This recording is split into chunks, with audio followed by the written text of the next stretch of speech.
Hello and welcome back to Tired Format and welcome to a review. It's been a while and today I will be reviewing this, the Ford Puma ST, and asking the question, who the hell is this car for exactly?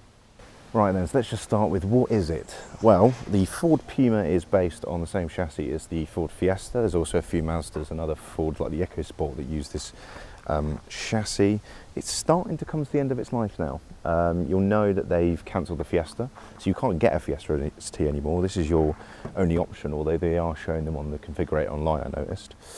So yeah, this is your only option now. It's the Puma, which is the, I think they call it a crossover, don't they? Yeah. A genre of car I don't really like, but I'm interested in having a look at it because life is about variety, I guess. And it's a hot hatch and it's got some interesting specs, which I'll go through in a bit. This particular car is in a colour called Mean Green, which unfortunately you can't get anymore because I quite like it. It's interesting, makes it less of a boring mid-size or small-size crossover. Obviously you get lots of ST badging, Ford Performance badging everywhere as well, which I'll do a bit of a walk around the car in a sec. Main specs are 3-cylinder 1.6 turbo with 200 horsepower, a mechanical limited slip diff, manual gearbox, 6-speed, so all good stuff on paper. And the Fiesta ST is a cracking car. So I kind of have high hopes for this, but I'm not sure what it's for. You see, this car with the options on it, 34 grand. I sort of had to reset my knowledge of car prices a bit because, well, inflation's just caused absolute mania. But the starting price, I believe, is 32, maybe a bit more, and the Fiesta ST starting price is around 27. So, you know, you're looking at 5-6 grand more than a Fiesta for this, and I kind of want to know what you're getting. And as I said at the beginning, who's buying this? Because yeah, I just couldn't quite work out where the market is, and I'll get more into that later. But yeah, as it is, this car, 34 grand with the options it has. The options being the paint, it has the park pack, which is cameras and what have you, and it also has, it has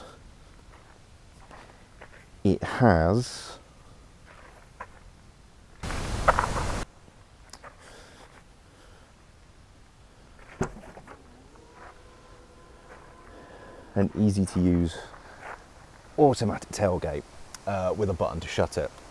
So yeah, I feel like they maybe throw more options at this than the Fiesta to make up that premium. So let's have a look inside and see if that's the case, I guess.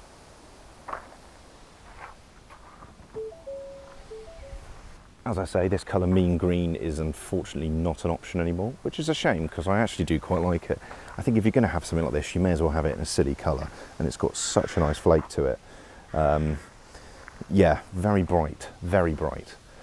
So yeah, the ST, not the ST line obviously, the ST, you can tell by the giant ST badge there. This Ford Performance front splitter, you can sort of see the intercooler and cooling down there as well. ST wheels with big brakes and Pilot Sport 4s, which isn't bad, is it?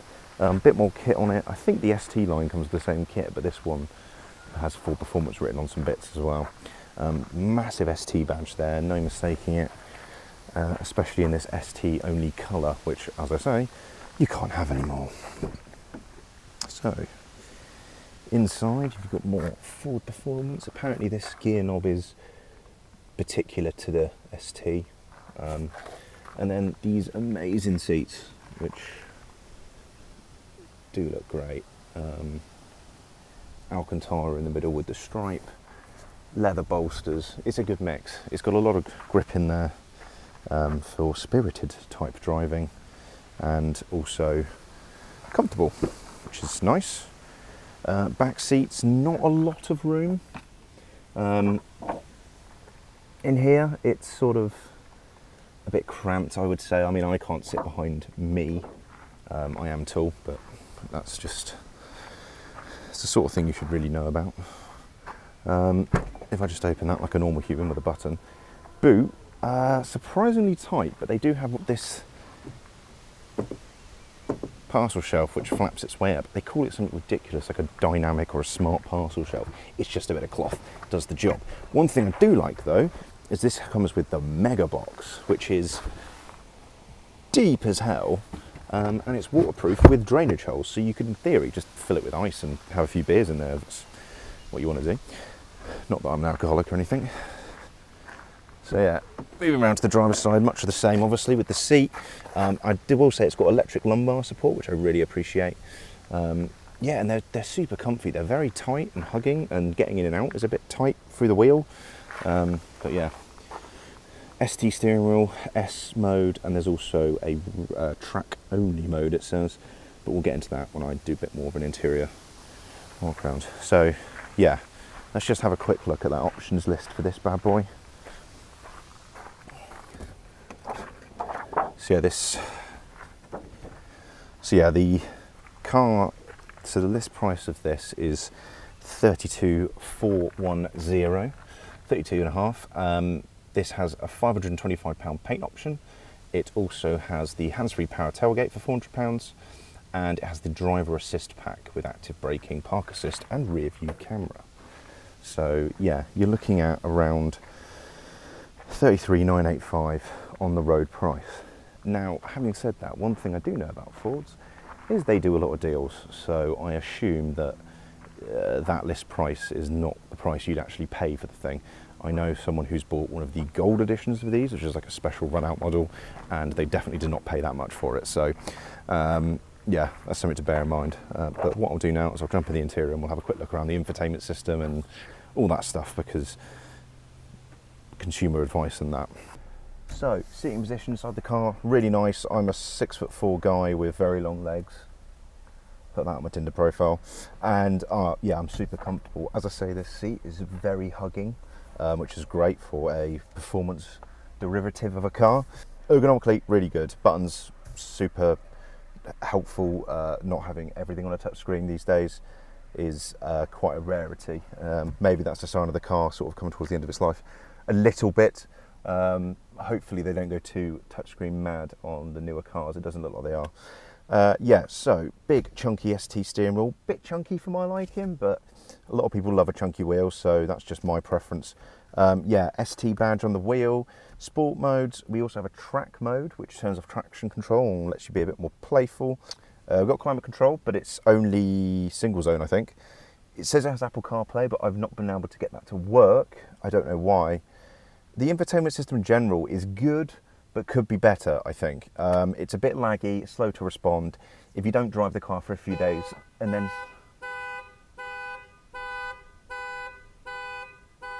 That's annoying. I want to have a look a bit more closely at some of the engineering on this car. It interests me, these crossovers and how they get around making what is essentially, in this case, a Ford Fiesta into what looks like an SUV, because it won't just be a simple case of jacking the thing up, because the body's bigger as well. Underneath you can see it's got a rear beam suspension on here, pretty classic hot hatch stuff, not fully independent, but that's fine. That's that mega thing there, which obviously they can have hanging out low like a set of bollies swirling in the wing, because it's a higher car, so you don't have to worry about ride height and things. Front, I think we've just got the standard McPherson strut type arrangement. Obviously tuned for the ST. So let's have a look under the hood. Okay, so yeah, this is the same 1.6 turbo that Ford have been using for a while. One thing you'll notice is the spacer on that, and this is obviously further recessed into the bonnet, so they've had to make this little attachment here, and that's all part of the fact that this slam panel was probably a hard point on the Fiesta. And if you look here, the strut tops are quite low compared to the scuttle, and again it's just where they've put a higher body on things. But yeah, not much to see under here. One thing I did notice was the filler is so tiny.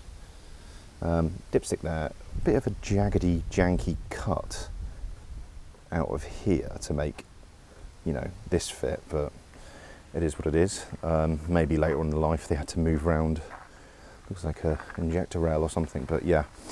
So yeah, little signs there that this is come from a Fiesta background, that low slam panel and things like that, and then they've had to raise the skull, which makes quite a lot of space here if you look like that height there.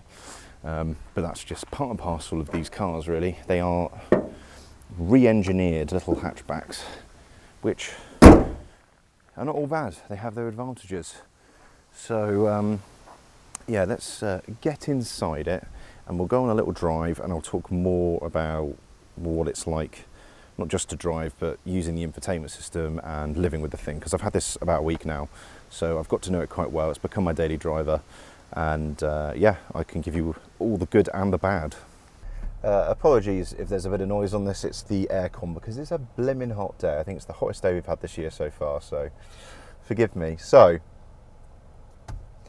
the Puma ST then, at the start I think I said a couple of times, I'm not really sure who this car's for.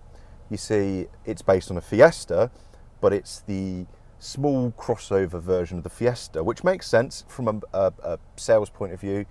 Hence why they're getting rid of the Fiesta itself, is these are the cars that sell.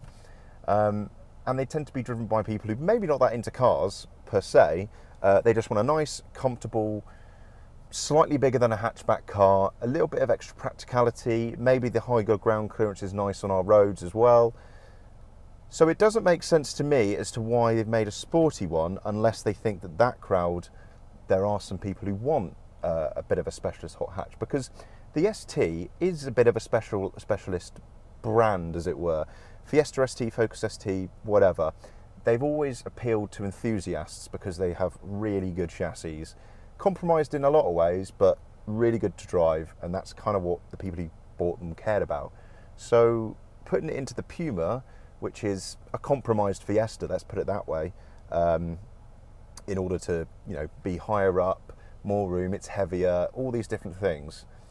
So why have they done it? Well, it's probably not the most difficult job in the world to do, given that they already had a Fiesta ST to start with, and then they probably just tuned it to work with this. But I wasn't quite sure what to expect. In my head, this would be the softer, more sensible option to the Fiesta ST. So let's take it out on the road and have a look, because I have a lot to discuss on this one. So I'm in normal mode at the moment, obviously with the radio off so you can hear me.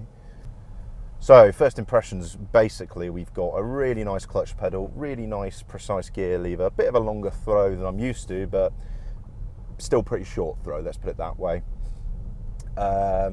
We've got a digital dash, and we've got a touchscreen infotainment system which still retains a lot of buttons, and the aircon still has a lot of buttons, which is nice. One thing I will say is I haven't got on well with this infotainment system. I find that this, when I first got it at least, the screen was really laggy to turn on, as in the one in your instrument cluster. So you'd go to start it and there's a little checkered flag that waves across, but it was lagging a bit. It was on low FPS, as I would say, to the other versions there that understand what that means. And the same with this unit. There can be some delay and a bit of lag to pressing buttons and things like that. And I put my fiance in here and asked for her impression, and that was one of the things she picked out. The other thing she picked out was it feels quite cheap in here for a 34 grand car. That's true. There's a lot of cheap plastics. I mean, it is a Ford, it's not a Volkswagen or an Audi product, and it is cheaper. And that cost has got to come from somewhere, hasn't it? Because they have thrown the money at it in a lot of other ways. So it's still got the limits of differential that the Fiesta ST had. So there's a lot of good pedigree there for this to be an absolute right of a driver's car. But as I said, who is this car for? Do people who buy these really want an aggressive car? Because the first problem I've come across when driving is how nervous it feels on the road, especially at low speed here. The steering wheel, you know, it's a two-handed driving experience around a town. It's a little bit jiggly, especially on potholed roads, which of course England doesn't have many of those, does it? I think it's probably something to do with the suspension geometry being set up quite aggressively for out-and-out driver's car, and when you start pulling along a bit, it does want to try and find the ditches, and that'll be the diff at the front. being quite aggressive as well. It actually reminds me of the Mark 1 Focus RS, which again was quite nervous on roads, but at least that had an RS badge and it was sort of, you know, a very specialist car. I just still don't quite understand the market for this one, given that I think the owners of Pumas don't really want that in their car. I could be wrong. See, then it really wanted to pull me into that dip. So yeah, first impressions, probably not that good then, is it? We've got a high price tag, cheap feeling materials, and a car that isn't actually that nice to drive around town through villages at low speed. But there is a big but, and that but is the fact it has this button that says Sport, and another one that says Track, for track use only. And the fact that underneath, it's still a Fiesta ST, which is a bloody great car. And yes, that was torque steer then. When you actually start hammering it down a road, a good B road, one you're familiar with, you sort of forget about all those misgivings. Yes, it's a bit hard on the ride, but the damping feels pretty grown up actually. It seems to handle compressions and dips a lot. It doesn't get too unsettled by mid-corner bumps, I should say. And then there's the grip. It has so much grip coming out, especially flooring out the bends. That diff just takes it away. And the steering feels great too. Great communication, good weight to it. It is a bit nervous and darty, but when you're slamming it down a good back road, that's what you want. But again, I come back to, is that what Puma owners want?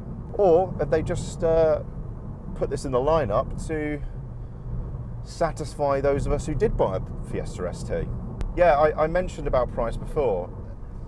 £34,000 seems like a lot of money, because it is.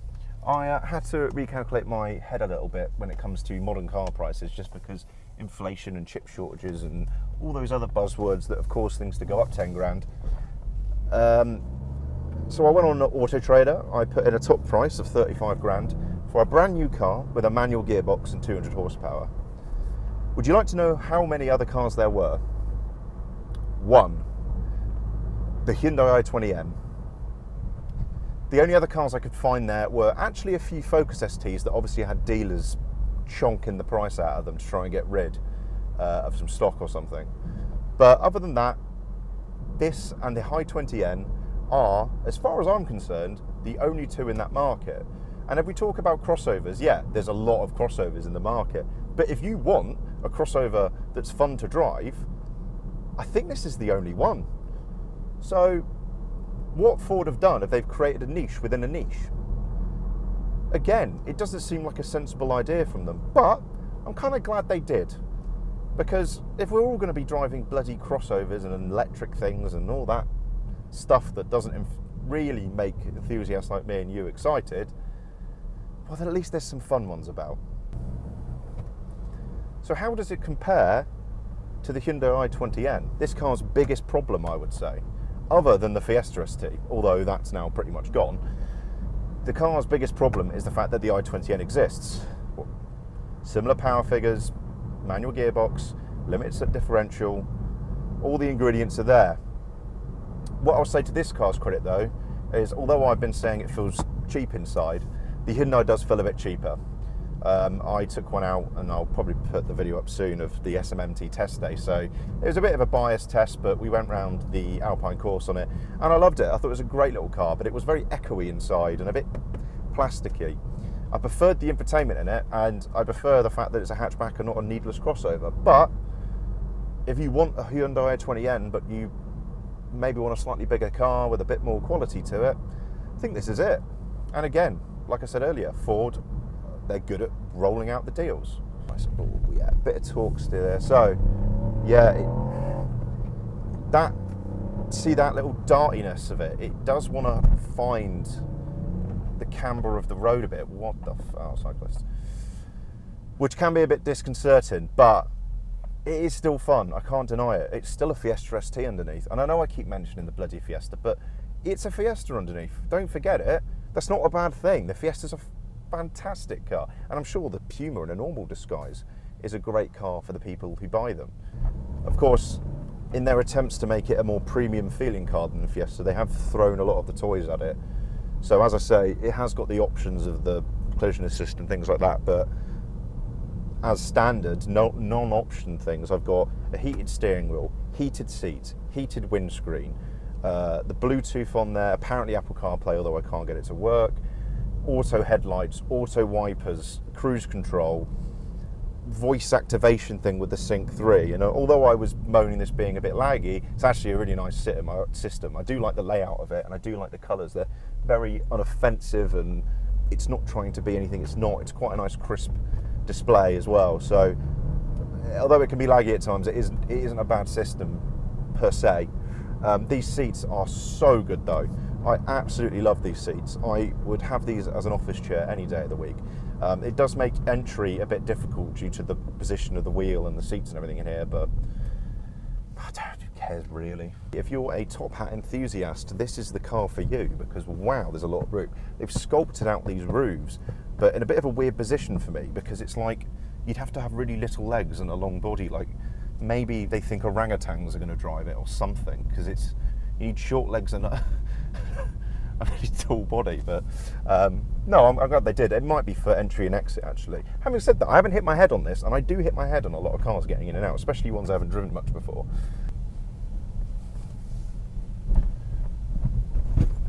So yeah, what do you think so far to this Puma ST? I could be completely off the mark here. There might be a lot of people who want a small... It's quite rough. The other thing I wanted to mention is the ride is quite rough. I'm going over a gravel track now, but it is a bit hard.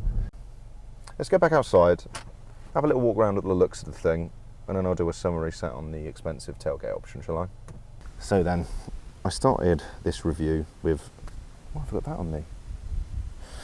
So then, I started this review with a question that I was trying to answer. Who is this car for?